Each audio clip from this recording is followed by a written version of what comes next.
Segment 2, Gold and Black Live. Tom Dienhart, Brian Neubert join me. This is our staff meeting time of the show. Charles Jiske and Paul Settler are waiting in the wings, and they're getting fired up for their highlight of their life here in another 20 minutes. So we appreciate their time and their ability to come here today, as their days are busy as well. All right, guys, I'll start, Brian. I mean, it's hard not to talk about last night. A great win for Purdue. Not a pretty win by any stretch, but when you beat Indiana for the seventh time in 10th and 11th games, that's a pretty good thing, and keeps Purdue in the conversation. Yeah, I mean, they still have work to do, obviously, to get to the NCAA tournament. But from a rivalry perspective, even if you don't go to the NCAA tournament, I mean, I would think sweeping your rival in your worst year, in a year that they should have been building up toward in year 3 under their current leadership structure, is a nice consolation prize. I just think Purdue's a better team than Indiana. I think from a personnel perspective, they're a little bit better. They're just better. And that's kind of the backhanded compliment of what they've been able to do against Indiana these 2 games, is that Purdue's the better team. Indiana's going to probably end up having the better resume because they won at Nebraska when Purdue didn't. They took care of business against Florida State when Purdue kind of let them off the hook in Florida. They won the home games down the stretch they needed to win when Purdue didn't. It's just, when you kind of look at the difference between the 2 teams, one is clearly better than the other, I think, and the results of those 2 games have bared that out. But one's going to end up having a better resume. Indiana's got the Penn State win at home, obviously, and that's a big part of it as well. And it's going to be an endless argument. If that happens and Indiana makes the NCAA tournament, let's just assume Purdue wins 2 out of its last 3 games and wins a game or 2 in the Big Ten tournament and doesn't get in, and Indiana does, that'll be one of those lifelong arguments around here, I would think, in terms of if Indiana gets in and Purdue doesn't, based on the fact that Purdue's got a better net ranking in Indiana and has beaten Indiana twice. But like what you'd mentioned, there's some reasons for that. Yeah, Purdue, obviously, I think ESPN had them as the #1 schedule in college basketball. Right, they do. That's largely the gravity of the Big Ten, but that's also Purdue has scheduled really well. And I know Indiana's taken maybe a little bit of a different approach, especially early on. I know they had some of their tougher games in December and whatnot, but the way they scheduled in November is kind of what the Big Ten has sort of moved away from. But that job, more than any other, you got to keep your fans happy, and you have to win games. And I think he scheduled himself into some wins, and had he scheduled a little bit better in November, maybe they would have been in a much more secure position these last couple of weeks than they were, because they do have really big wins. But last year they got really big wins. They beat Michigan State twice. They beat Louisville last year, and they didn't make the NCAA tournament. And that's largely a product of the fact of how they've scheduled relative to how Purdue is scheduled. So, Brian, I think everybody wants to know, I want to know from you what you think Purdue has to do to punch its ticket. I know there's a lot of variables outside of Purdue's control, but next Tuesday at Iowa, finish up at home against Rutgers, then the Big Ten tournament. Again, knowing there's a lot of variables about what can happen at other schools, but in your mind, what do you think Purdue has to do within its control to have its best shot to punch its ticket? It's just so much harder to know nowadays than it was a couple of years ago, because everything's so changed. There's not a whole lot of precedent on this. I mean, it was like a week ago that we were talking about a Purdue team that was a game over 500 still being in the conversation. It's just, this is an entirely different era of NCAA tournament selection. But I think it's reasonable to suggest they have to win at Iowa, they have to beat Rutgers, and then you probably have to win 2 at the Big Ten tournament maybe, and then you need some help. Probably need for some bids to not get stolen. It would probably help if Minnesota fell off the map, which it probably has. It would probably help for Indiana to fall off the map, which is probably unlikely to happen given they have some home games remaining. But if it gets to a point where the committee has to decide who that last Big Ten team is going to get in, Purdue's now 3-0 against the 2 teams it would be up against between Indiana and Minnesota, barring any rematches in the Big Ten tournament. So I guess you can kind of hold on to hope there. But Purdue obviously has to win these last 2 regular season games, most likely, and then has to not go one and done in the Big Ten tournament at the very least. Yeah, it's going to be an interesting thing to watch from that standpoint. Great environment in Mackey Arena last night, and an all-timer really from that perspective. It was about as loud as I can remember. Eric Hunter, the play at the end of the half, and you look back and evaluating that game, Brian. kind of Al Durham fumbling the ball, and then I'm not sure who picked it up, but ended up Hunter picked it up. Hunter picked it up and ran the distance for the dunk. We'll talk about the great images those guys got of that basket, but also just the fact that was a key part of that game.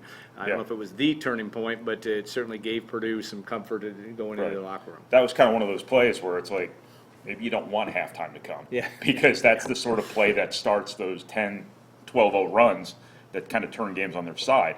But obviously it sent Purdue into the locker room, presumably with a lot of energy, a lot of momentum, a lot of whatever. Probably sent Indiana into the locker room with the opposite feeling, because then they turned right around to start the second half and didn't score for 6.5 minutes.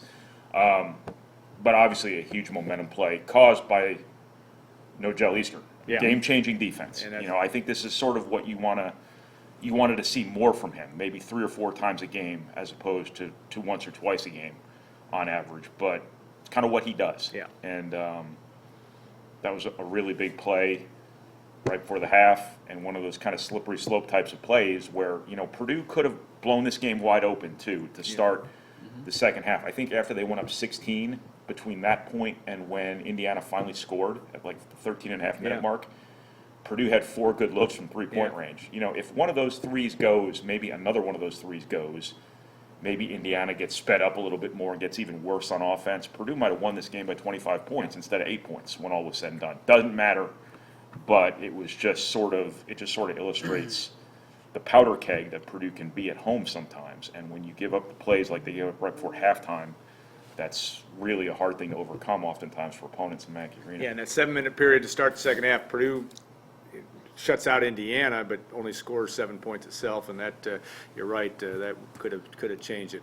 So let's change gears, look at the spring football, and Tom and Brian have been out first 2 days, and today practice as well, the last open practice, fully open practice of the spring. But Tom, your early impressions, it's good if you're a Purdue fan to see number 4 running around, even if he's not, how much he's going to be in contact, we don't know for sure, but and even number 13 as well, and Jack Plummer.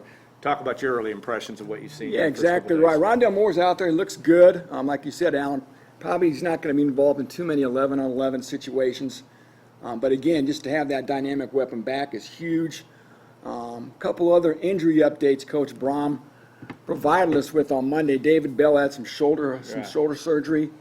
Probably not going to see him this spring, nor Jackson Anthrop, who had lower leg surgery. And you talked about Jack Plummer, of course, the quarterback, who hurt his ankle against Nebraska last year. But again, he's out there, Alan.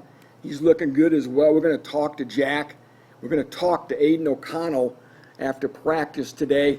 I asked Coach Brahm on Monday, who's your number 1 quarterback? Do you have a number 1 quarterback? And he said, of course, they do not. They want to keep that competition going. So that's going to be fun to watch that race evolve through the summer and into training camp. And Alan, of course, the defense. That's probably the biggest story this spring. Yeah. Bob Diaco's here, installed a new scheme. It's a 3-4 base, although we talked to him on Wednesday. They play a lot of 4-man front too. Trying to sort through personnel, but again, it's key for that defense to hit the ground running come August, because as Coach Katie said, Purdue opens the year at Nebraska. That's a huge game for both programs.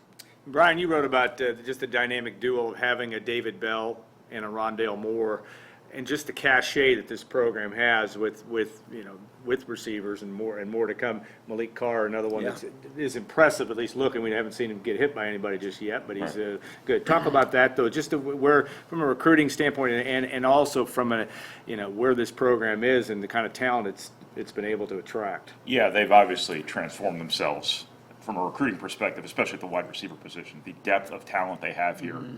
There are guys who are like their 6th or 7th most talented receiver on this roster who 5 years ago would have been the kind of alpha from a recruiting class perspective.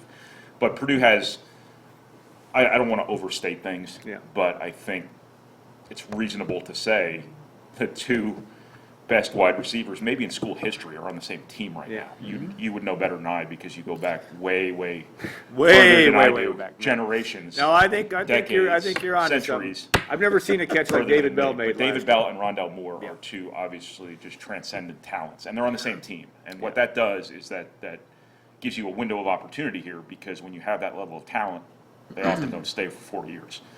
That puts also some pressure, for lack of a better term, to maximize that This year, resource especially, yeah. with good quarterback play, with improved offensive line play, whatever it may be. You have to maximize the value of those two guys, both in their own productivity, but the productivity you get off of them. Those young tight ends have to be ready to come in and walk into 6 touchdowns, because everybody is going to be so focused on the boundaries with Rondell Moore and David Bell. They're going to command so much attention that everybody else on that offense should be able to benefit. You didn't really get a good look at it last year because Rondell Moore missed so much time. They never really had peak Rondell Moore and peak David Bell at the same time. Now, I'm sure everybody involved would knock on wood as if they ever said this, but you hope you can get a full season of peak Rondell Moore and peak David Bell alongside one another. Both of them have had kind of sordid injury histories here of late. You really hope, from Purdue's perspective, you can keep those guys healthy and see what they're capable of when they're out there together. I got a solution. You just throw the ball to Payne Durham. He has four touchdowns and 7 catches, or Well, whatever it's the entirely number is. possible Crazy. no one's going to be covering him at times because of what you've got on both sides of him. Yeah. Yeah, I mean, amazing numbers, and there is talent even at that tight end position Yeah. because not only and where they use Carr at the end of the day will be interesting, but also with Kyle Billadou and Payne Durham, Garrett Miller. Yeah, you've the got, big from Round Rock, Texas. You've got guys you've got options there that you can go a number of different ways. You got to protect too. Yeah, and They that's got- gonna be a they have storyline that we won't know. Great skill talent. Of course, the offensive line continues to be under scrutiny. The talent's getting better. The depth's better. The talent's maturing. There's really, in my mind, only one sure thing. That's, of course, the 5th-year senior left tackle, Grant Hermans. After that, Dale Williams is kind of sorting through the talent, Yeah. trying to figure out how the pieces are going to fit. But you're right, Alan. There's the skill talent. Brian talked about the receivers. Of course, we always talk about Malik Carr, the freshman who's here early, but there's another freshman receiver here that's at least caught my eye and a lot of other people's eyes. He's a kid from Michigan like Malik Carr, Abdur Rahman Yassin. He's a guy to keep an eye on. Number I think. two. Number 2. Yeah. Smooth operator, kind of reminiscent of David Bell physically and how he runs routes. I spoke to his coach this winter. I know most of these coaches are always effusive in their praise of their players, but this guy was over the top in describing Yassin's work ethic. So football seems to be very important to this young man, and he could be a guy who makes an impact in 2020. And Brian, we didn't even talk about Marcellus Moore. And that's another kid who's not even on the plane right now. He's running track, who has Olympic caliber speed. So a lot of great weapons. Yeah, going to be interesting to watch from that standpoint. So we'll have a practice report post-practice today, and I think we actually may also have a photo gallery. As Chad Crockover will be out there as well. A lot to watch, a lot of storylines that you'll be following over the next couple of weeks. Spring game will be April the 4th. In Ross-Ade Stadium, and that will be it'll be a perfect sunny day, about 72 degrees, I predict. So it'll be a perfect day for college football and the spring game. But in all seriousness, it's going to be a chance. It'll be interesting to see a lot of work that still needs to be done behind the scenes, obviously, to get this team ready, get it what it needs done in spring ball, heading into. We've talked about it till we're blue in that face. That schedule is just daunting to start. It's going to have everybody's attention. Nebraska, Memphis, Air Force, Boston College, just get things going. Those are your 4 non-conference games. Some big tests, obviously, and but again, there's a lot of reason for optimism with the young talent, with the talent that sort of got force-fed last year because of injuries. And one last note on the injury front: Lorenzo Neal, a key cog as well, who missed all of 2019 getting over knee surgery. He's been out there, Alan, dressed in uniform, but they're very cautious with Lorenzo right now. He's not really participating in any drills, but again, it looks like it could be all systems go to get Neal back on the field at that nose tackle spot this fall, and they really could use that presence up front. Yeah, it'll be interesting to see. Yeah, it's going to be interesting to watch what they do defensively. I think that if this 3-4 thing is what they're doing as opposed to a wrinkle, I think an interesting thing this spring is they have to make sure that they're putting their existing personnel in the best positions to be successful as well. And that's, I think, something, that delicate balance they're going to have to strike here, because you've got George Karlaftis coming off a really good freshman season. Typically, 3-4 defensive ends are asked to occupy space more than they're asked to make plays. Derek Barnes moved Yeah. to defensive end for a reason, was because he wasn't playing to his strengths, playing in space. 3-4 linebackers still obviously are going to rush the passer a lot in different situations, different blockers you have to engage, but you also still have to cover. I think Purdue has to find the right balance between doing things new and different to help themselves improve defensively, which I think is commendable, while also playing to the strengths of their existing personnel. I think Jeff Brom in the video on Monday, post-game interview, I think he must have said at least 5 times we're going to put the best 11 players on the field. I mean, that was probably the most Right, but the overriding best statement. 11 players, if they're not in the positions where they're most comfortable or most equipped to be effective, that's the balance they have to strike. Yeah, no doubt. That's going to be a storyline as well. All right, we're going to take a 2-minute break, bring in Charles Diskey and Paul Sadler, and have our last segment, talk about photography, Purdue Image, a lot of things. We're looking forward to having these guys on and for our last segment of Gold and Black Live. Stay tuned. We'll see you in a couple of minutes.